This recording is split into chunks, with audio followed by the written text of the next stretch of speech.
Bonjour, je vais vous lire le chapitre 108. Salut, feu qui purifie les prophètes. 108. L'homme du lac. Le presbytère puait la crasse, le moisi, l'odeur de viande faisandée et le poisson pourri. Le pire, avec la chaleur, provenait des effluves de cadavres en décomposition entassés sous le plancher de l'église. Isco baisa la main d'Anna et se leva jusqu'à la porte. Il la poussa, mais le paysan de garde, Clément Knudsen, la referma violemment. « On sort pas! Ordre de l'évêque !» Isco retourna aux côtés d'Anna, allongée sur la paillasse. Son visage amaigri portait les stigmates de la souffrance. Isco prit le mouchoir sale et déchiré et le trempa dans la cruche pour éponger les hématomes de son visage. Anna grimaça, mais n'émit pas de plainte. Il secoua le mouchoir au-dessus d'elle pour la rafraîchir et écarter les moustiques. Il entendit de nouveau des cris et des exclamations provenant de la maison basse en bois qui servait à toutes les réunions du village. Il caressa la joue creuse d'Anna et alla jusqu'à la fenêtre. Des planches avaient été clouées pour les empêcher de s'échapper, mais on pouvait voir à travers. La salle était remplie. Femmes et enfants aussi étaient au spectacle. Toute la misérable population de ce village reculé de Laponie, paysans apeurés qui avaient fini par céder aux avances du gouverneur. « Tu peux au moins me dire ce qu'il se passe ?» Le paysan entra et referma la porte derrière lui. « C'est qu'on a besoin de Knudsen maintenant. On fait moins le fier. Je devrais te découper en lambeaux, comme tu as fait avec mon grand-père. » Isco allait répondre, expliquer que c'était le pasteur Gothus qui avait torturé le vieux Clément, mais le paysan ne croirait que le récit à charge que lui avait fait Pontanus. Le paysan à moitié édenté cracha sur Isco. « T'es la vermine autant que celle qui grouille dans ce diable de sauvage que le pasteur interroge. Qu'il crève en enfer !» Knudsen cracha par terre. Il s'essuya la bouche sur sa blouse trouée. « Il va payer pour ses sortilèges.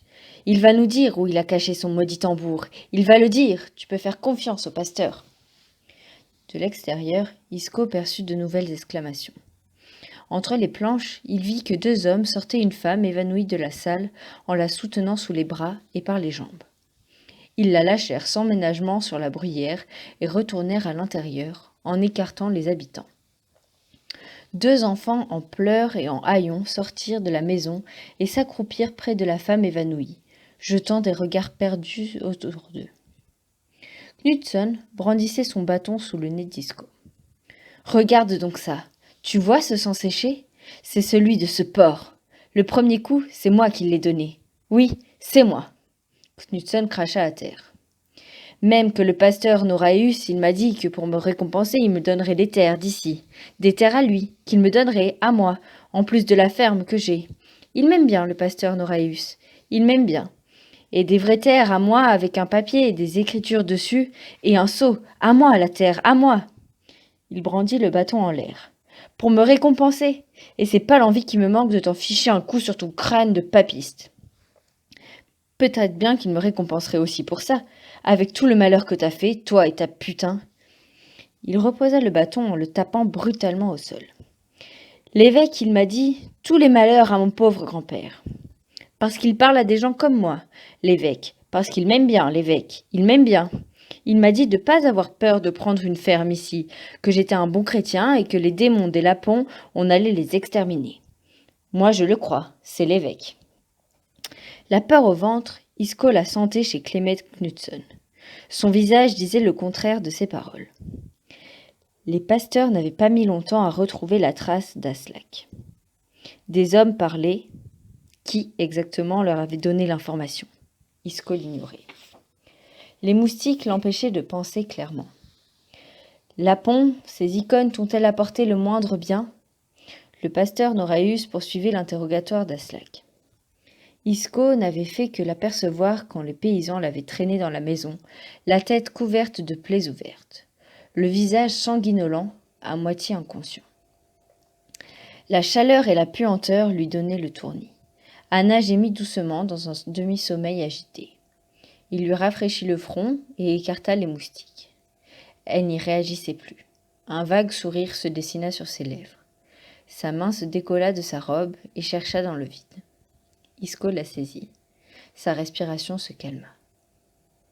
« Silence! Où est ta cache? Où est-elle? Dis-le si tu ne veux pas brûler, maudit !» Noraeus encore.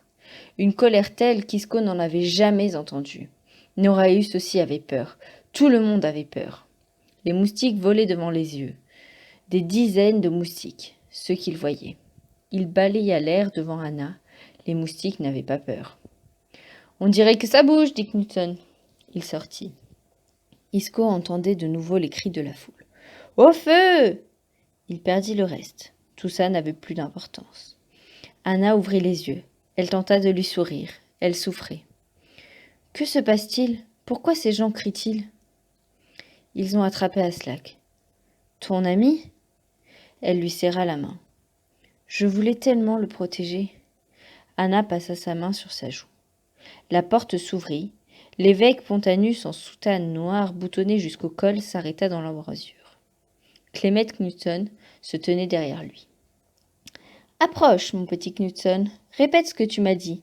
Ne crains rien de moi. » Pontanus lui caressa la tête. « Raconte à ton pasteur. » Il y a celui qu'on vient d'arrêter et puis il y a l'autre, celui qui lance des sorts, qui est jamais là quand on le cherche. Personne ne sait à quoi il ressemble. Un démon. Un démon, oui. Pontanus caressait la tête du paysan, mais ses gestes doux tranchaient avec son regard acéré. « Raconte, mon petit Knudsen, raconte !» Le paysan malmenait son bonnet. « C'est au marché qu'on m'a dit, à ce qu'il paraît, il parlait à d'autres lapons, soi-disant qu'il venait vendre des peaux, et il y avait une ceinture autour de son manteau. Et les lapons en parlaient, et ils disaient qu'il venait d'une montagne sacrée. Et il y en avait qui voulaient rapporter au pasteur, mais les autres les ont frappés. Et après ça, il a disparu. Qu'il volait par-dessous la terre, jusqu'à sa montagne, à la montagne de Sakkar. Mais personne ne sait où elle est, cette maudite montagne. Et c'est pour ça que les gens ont peur. Personne ne sait. Et les gens se disputaient. Et puis, il y avait ceux qui buvaient, et ils se battaient encore, et... Vous avez toujours su, d'Etcheverry. Pontanus se précipita sur Knudsen qui se protégea le visage des deux mains. Pontanus lui arracha le bâton, traversa la pièce et en donna un coup violent sur les jambes d'Anna. Elle cria et se replia dans le lit, choquée par l'agression surprise. Isco se jeta sur Pontanus et le prit au col. Les deux hommes étaient vieux, et leurs forces firent vite défaut. Anna gémissait doucement. Isco secouait Pontanus qui ricanait comme un dément. Knudsen accourut et repoussa Isco. Il reprit son souffle. Il eut du mal à se relever. Il se traîna jusqu'au bord du lit, la tête d'Anna dodelinée. Isco essuya des larmes qui coulaient au coin de ses yeux. Pontanus avait repris son calme. Il joignit les mains et ferma les yeux, remuant les lèvres en silence. Knudsen se tenait à ses côtés, sur ses gardes. Les moustiques tournaient, la chaleur écrasait. L'odeur des cadavres imprégnait tout. Dehors retentit la voix caverneuse de Noraeus. Isco ne comprit pas les paroles, seulement un ton de menace. Il se sentait fatigué, avait du mal à respirer. À travers les planches, il aperçut deux hommes qui sortaient de la maison commune entraînant Aslak. Les habitants du village sortaient de la maison derrière le pasteur Noraeus. Tout le monde descendait vers le lac. Isco se redressa un peu.